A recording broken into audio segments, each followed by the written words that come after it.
the story of Musa and Al-Khadr alayhi salam. This story originates with Prophet Musa alayhi salam giving an amazing speech about Allah's creation and how Allah created the heavens and the earth and what the heavens look like. Then after all the Bani Israel left his speech with their hearts moved and iman filling their breasts, a man came to Musa alayhi salam and said to him, "O Musa, are you the most knowledgeable person on earth?" So Musa thinking, I'm the only guy that talked to Allah subhanahu wa ta'ala, I'm the prophet, I received revelation, therefore the answer is yes. That's why he said exactly, I am the most knowledgeable person on earth. Allah subhanahu wa ta'ala reproached Musa alayhi salam, telling him that you should have not said that, you should have attributed the knowledge to Allah subhanahu wa ta'ala, and he should have said, Allahu a'lam. Musa alayhi salam was informed that there was a man more knowledgeable than him. And this man in the Quran is simply abd, a servant, a slave amongst our slaves. He's just a slave, but yet he has something that Musa doesn't have. Allah subhanahu wa ta'ala, as they were walking and he was traveling, he said, Moses, look at that bird. And he watched the bird. And he said, watch as the bird takes a drink from the ocean. Allah said, O Moses, the knowledge that you have been given is like the sip of water that little bird took from the river in comparison to the whole river. So Allah subhanahu wa ta'ala revealed to Musa alayhi salam, Ya Musa, I have one of my slaves in Majma' al-Bahrain who knows more than you. Do you know what he said? How can I find him? When you see a big rock, there's going to be a man there. Now Musa said, there may be many rocks, so how do I know? Give me another sign. He said, take a fish or a dead fish and put it in a bowl. When that fish comes to life, then you'll know that that man was there. So he took his boy. And Musa alayhi salam told them, all what you gotta do is what? Grab that lunchbox, and the moment you see the fish missing, what do? You tell me, and this indicates that the man we're looking for is right here. Prophet Musa alayhi salam says, I will not quit until I find this man, even if I have to walk a long time until I find the place where the two seas parts, which means where the river splits and two rivers come together, even if I have to walk for an eternity. This is the Prophet Musa alayhi salam. He speaks to Allah subhanahu wa ta'ala. As they were walking, they saw a rock where they chose to settle and relax. So Musa alayhi salam sat along with Yusha and Nun, they slept. When they slept, what happened? Allah subhanahu wa ta'ala ordered that water, because they're walking on the shore, right? The seashore. The water came somehow and some drops on the fish. And then the fish came back to life. That fish jumped out of that lunchbox and made its trace towards the water and then jumped in. When they woke up, Musa alayhi salam walked along with Yusha bin Nun. And Yusha did not notice the fish was missing. They kept walking and walking all day until the night came, until they both slept, until they both woke up. And then he asked Yusha, get us some lunch. And then Yusha remembered the fish. And he said, oh Musa, I remember now, Shaitan made me forget to tell you that fish woke up and jumped out of the bowl and into the river and swam away some ways back. The fish jumped out of the bowl and swam away. Is that something you would forget? Mufassirin say, Joshua being the servant of Moses, he sees so many miracles every day from Moses that a fish coming to life and jumping out of a bowl was no big deal. This is what life was like with the Prophet Musa alayhi salam. Miracles every day that Yusha forgot.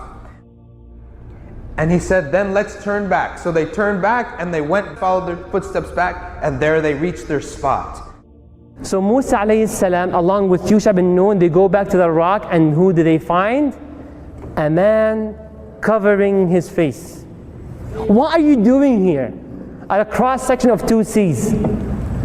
Then they went, and Musa alayhi salam, very humble, met that man, and the name is Al-Khidr. So he was covered, Musa alayhi salam, very humbly telling him, Assalamu alayk, may peace be upon you. Very humble. And then look what Al-Khidr responds. And how can there be peace in your country?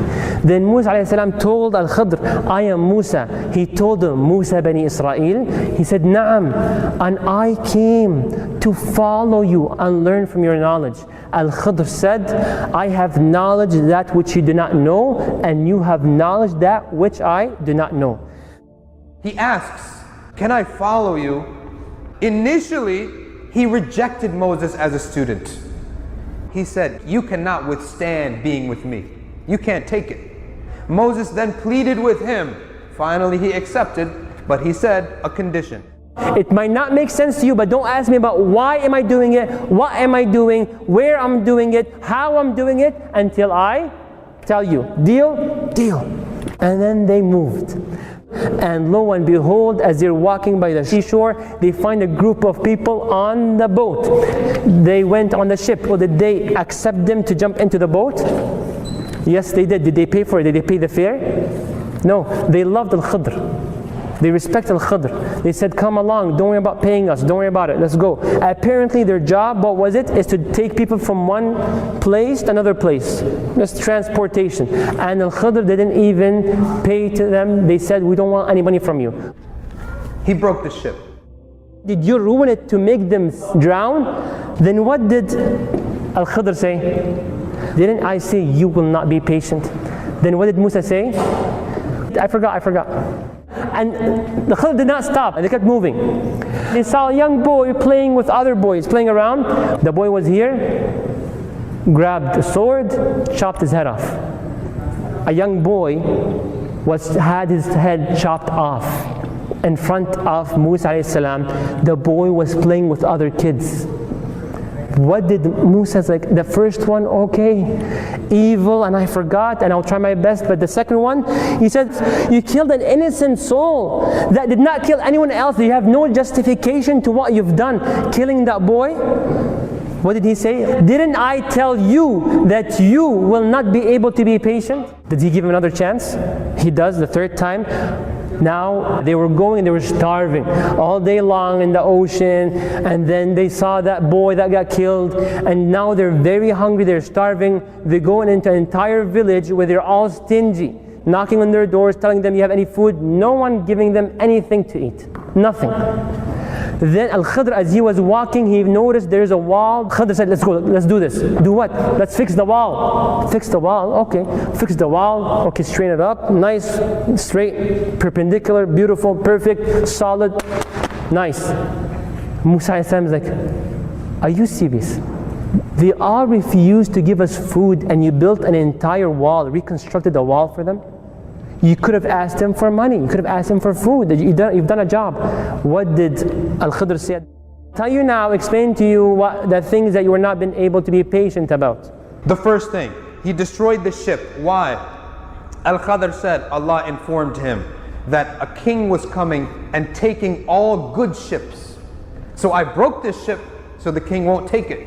So what is this lesson? Very quickly.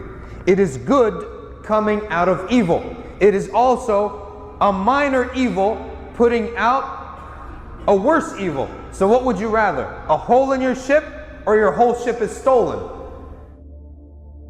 He killed a boy. Allah told him, Prophet ﷺ said in hadith, this boy was stamped in the book of Allah's will, kafir. He's going to be a very bad boy. And he's going to destroy his family, his parents. Al-Khidr killed him, so that their parents will be alleviated from the tribulation he will bring. Again, a very bad evil, very bad. Losing a child, this is one of the worst things that could happen to a mother and a father. Why? To avoid a far greater evil he will destroy them, and they may become kuffar as well because of him. He built the wall. Undeserved charity, or misplaced charity. Why? Amongst every evil people, there are some innocent children. And Allah told him, Al-Khidr, under this wall is a treasure for 2 innocent boys in this village. If these people are so wicked, if this wall collapses, they will steal the treasure. And these 2 orphan boys will have no wealth to live off of. So build up this wall again to protect it from the evil people of this village.